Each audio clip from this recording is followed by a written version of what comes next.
Salve, galerinha. Bom, então, no vídeo de hoje eu vou falar um pouco sobre a arquitetura hexagonal e o porquê eu migrei a estrutura do nosso projeto antigo para uma arquitetura hexagonal. Também a parte de conexão com o RabbitMQ, né? Então agora, toda vez que for feito um pedido, esse pedido vai ser salvo no banco e também vai ser enviado para uma fila no Rabbit. E aí, posteriormente, no próximo vídeo, a gente vai mostrar como consumir esse dado que foi para a fila e como processar ele. Bom, então falando por que foi migrado a nossa arquitetura antiga, nosso projeto, que era só separado por pastas, como a gente pode até ver aqui, né, de model, queue, use case, app e a parte de hots, para uma arquitetura hexagonal, né?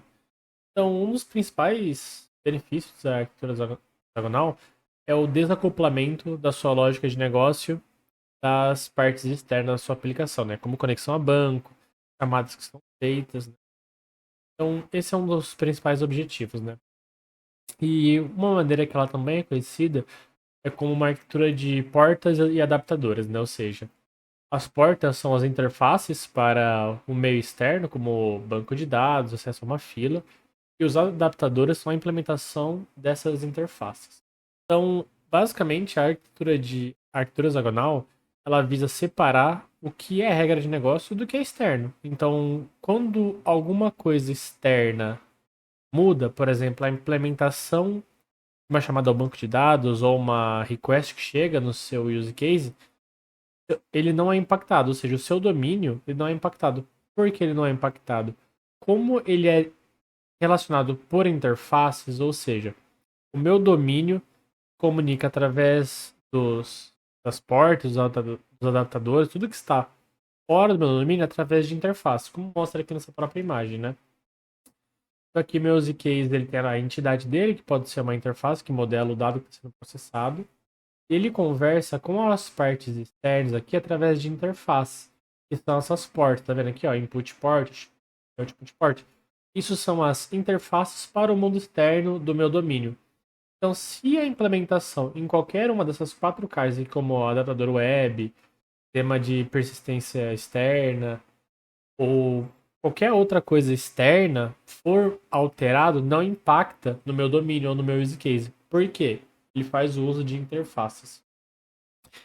Então, se a gente olhar a arquitetura que estava antes do nosso projeto, essa aqui que tinha Model, Queue, Use Case App, tinha um forte acoplamento, ou seja, qualquer mudança aqui na minha request, vamos por exemplo aqui nas nossas rotas, né?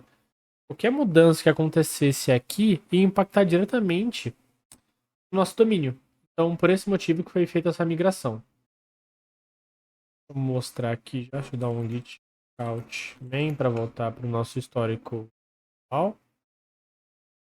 Então, agora que a gente está na nossa arquitetura hexagonal, viu que mudou bastante coisa aqui pela própria estrutura de pastas, né? Então, eu venho aqui, eu ainda tenho a minha app, ela faz ainda a parte de conexão com o banco, isso não tem problema nenhum.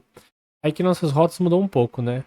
Antes das nossas rotas, você via que tinha apenas um arquivo rotas e ele fazia toda a parte de instanciação das rotas ou para o nosso domínio, né? O nosso use case direto.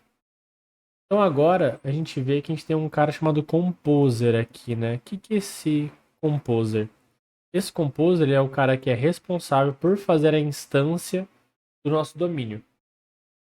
Então quando eu entro aqui no nosso Compose, deixa eu abrir aqui no Compose, eu vejo que aqui eu faço a implementação do meu adapter e eu passo para o meu use case a instância desse adapter. Então, beleza. Então, quando a gente entra agora no nosso adapter, a gente vê que a gente não está sendo instanciado diretamente no meu use case, né? Ou seja, o meu use case não faz um new port menu adapter ou port menu classe. Ele faz o uso de uma interface. No caso aqui, essa classe abstrata. E essa classe abstrata, ela é implementada pelo nosso adapter do port menu. Então, tem uma classe, ela tem todos os métodos que serão necessários pro meu domínio. Deixa eu entrar aqui no nosso domínio aqui de menu. Então, o nosso domínio, ele faz a chamada de um método que está mapeado na interface. E quando essa classe é construída aqui no nosso Composer, a gente faz a criação da classe concreta e passa essa classe concreta para o nosso menu adapter, que é o nosso domínio. Então, o nosso menu adapter DB, que é a interface que ele usa para construir a classe, ela faz a extensão da nossa porta. Então, esse menu DB, ele é o nosso adapter, ou seja, ele é a implementação de uma classe abstrata que é o port menu. E o nosso domínio tem referência, ou seja, o meu domínio ele necessita de uma classe que seja estendida desse port menu DB. E como a nossa port menu adapter faz a extensão desse port menu DB, a gente consegue garantir que o meu domínio não fique acoplado a uma implementação. Ele fique acoplado a uma interface. Então, assim, qualquer mudança que tiver na implementação não impacta o nosso domínio, porque ele está acoplado a uma interface. É a nossa classe concreta que faz a extensão dessa interface. Então, como a gente pode ver aqui, nossa classe concreta faz a extensão da interface, que tem esses 3 métodos, como a gente pode ver aqui. E é esses 3 métodos abstratos que o nosso domínio faz a utilização. Então, dando uma recapitulada, né, sobre essa parte da arquitetura hexagonal agora que a gente mostrou como que funciona no projeto, né? Então, tem o nosso domínio aqui, que é representado pelo nosso use case, como está aqui na imagem. Então, aqui no nosso domínio, a gente também tem a parte de ports e adapters, né? Por que tem essa parte de ports e adapters que não é necessariamente obrigatório? Quando eu crio uma port, ou seja, eu estou definindo como o meu domínio deve se comportar, quais métodos ele tem. E o adapter vai ser a implementação desses métodos abstratos. Por que eu fiz isso sendo que não é obrigatório? Como eu tenho um composer aqui, eu posso garantir que no meu composer, quando eu for compor a classe concreta, ela vai retornar uma classe que seja do padrão port menu. Então aqui no caso que eu tenho o meu domínio, quando eu fizer o compose desse domínio, eu vou devolver uma classe que faz a implementação ou extensão dessa interface abstrata, dessa classe abstrata. Então eu consigo garantir que também no meu composer eu devolva a classe correta, né? Então, um exemplo, caso... O cara que vai chamar aqui no caso das rotas, né? Aqui nas rotas, quando eu chamo, eu tô chamando o retorna menu. Então aqui no meu port, eu tenho esse método retorna menu, que vai ser implementado na minha classe concreta. Então isso aqui seria a parte do nosso domínio, né? Nosso domínio, ele tem todas as regras de negócio da nossa aplicação. E essas regras estão completamente desacopladas do mundo externo. Então por isso que ele fica aqui no centro, para mostrar que o nosso centro da aplicação não pode estar acoplado a nada externo. Essa parte aqui de adapters é a implementação das nossas interfaces. E as nossas interfaces estão representadas aqui como input port, né? Ou seja, o nosso domínio ele tem uma relação com essa interface, mas o nosso domínio não conhece a implementação concreta. Então, com isso, a gente desacopla a nossa implementação. Esse é um dos benefícios principais da arquitetura hexagonal. Assim como também a parte de testes, fica muito mais simples para testar, porque você consegue testar coisas desacopladas. Então, esse é um dos outros benefícios. Então, assim, pontos positivos. Qualquer mudança que tiver no mundo externo não impacta o nosso núcleo, ou seja, a nossa regra de negócio. A nossa regra de negócio se mantém intacta quando a gente usa uma arquitetura hexagonal. Bom, então indo agora para a última parte do vídeo, que a gente fala um pouco sobre a conexão com o RabbitMQ, que é a nossa fila que vai ser onde é enviado os pedidos, né? Então, se eu fechar todos os passos aqui, a gente vai ter essa ports, né? E essa ports, como a gente disse anteriormente, é a parte das interfaces que serão utilizadas pelo nosso domínio, né? Então aqui a gente vê que tem duas interfaces de ports, né? Então tem aqui a parte de Kiwi e essa de Kiwi Connect. O que é essa Kiwi Connection? Essa Kiwi Connection é a classe abstrata do adapter que vai fazer a conexão com a nossa fila e a parte de fechar quando o projeto for finalizado, né? Quando terminar de executar o projeto. Esse aqui de Kiwi, ela tem um método abstrato que é o único método que é assim, publicar a mensagem, né? Ou seja, quando um pedido é feito, esse pedido tem que ser publicado na fila. E o nosso domínio, ele vai fazer o uso apenas desse publish, certo? Então vamos entrar aqui no nosso adapter para mostrar como que funciona. Então aqui tem a implementação concreta, né, do nosso classe abstrato, que é esse QE Connection. Então nosso adapter de QE Connection, ele faz a extensão do port QE Connection, interface, implementação. Então aqui eu faço a construção da nossa interface, né? Então aqui eu faço um this.connect. Eu coloco um ponto then, porque esse aqui é uma promise. Em construtores não pode ser executado métodos assíncronos, né? Ou seja, não posso dar um await. Então por isso eu estou usando ponto then. Então eu faço esse connect. Esse connect ele vai pegar a nossa fila, que ela está rodando aqui num Docker, né? Então deixa eu ir rodando aqui já, ó.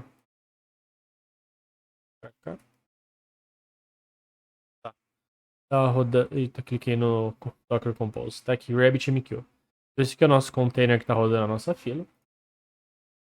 E ela tem os dois métodos que eu falei que tinha na interface, né? Do port queue connection. O connect e o close. E o queue, ele faz a implementação da nossa classe abstrata, que faz a parte de publicar dados na fila. Então aqui também ele tem a parte da construção da interface, então por isso que eu dou esse super. Tem a parte aqui, de novo, do método assíncrono, né? Como o nosso consultor não pode executar coisas assíncronas como um await, eu uso esse ponto then. Então aqui, no primeiro, ele faz a conexão com o nosso queue, né? Com o nosso RabbitMQ. No segundo, ele faz o assert na queue, né? Ou seja, o primeiro ele se conecta no serviço de fila, no broker. No segundo, ele faz a conexão com a fila que está configurada dentro do nosso broker. E aqui ele tem esse método privado aqui que faz o assert em si, e o método que é a implementação, que é a parte de enviar os dados. Então, quando a gente olha agora para o nosso domínio, a gente vê que o ports dele, aqui do pedido, ele tem apenas o do port QE, que é a parte de enviar os dados para a fila. E a construção, ou seja, a implementação da nossa classe concreta também. Então aqui, quando eu fizer uma inserção, primeiro, o que eu vou fazer? Eu vou buscar o item do menu, ou seja, quando eu envio pedido, por exemplo, ID 1, aqui no nosso código, eu faço a busca por esse ID 1 para ver se o pedido que a pessoa enviou realmente existe no nosso menu. Caso esse item não exista, a gente retorna um erro e fala assim, olha, esse item do menu não foi encontrado.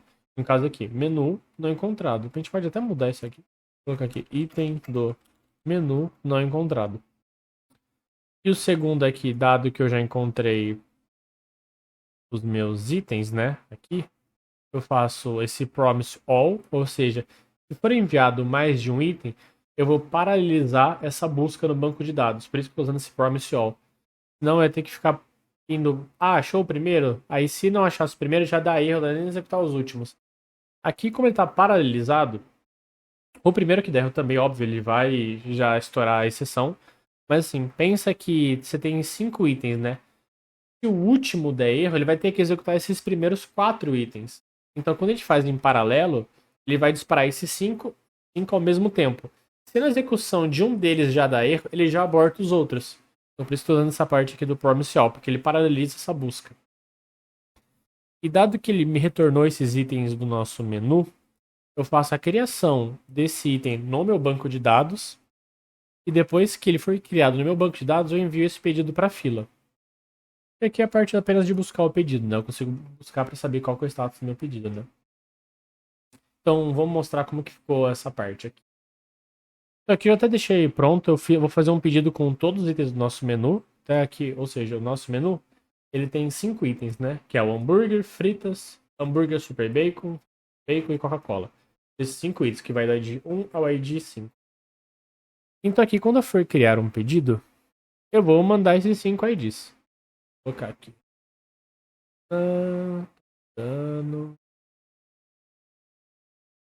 Eu vou em Insomnia.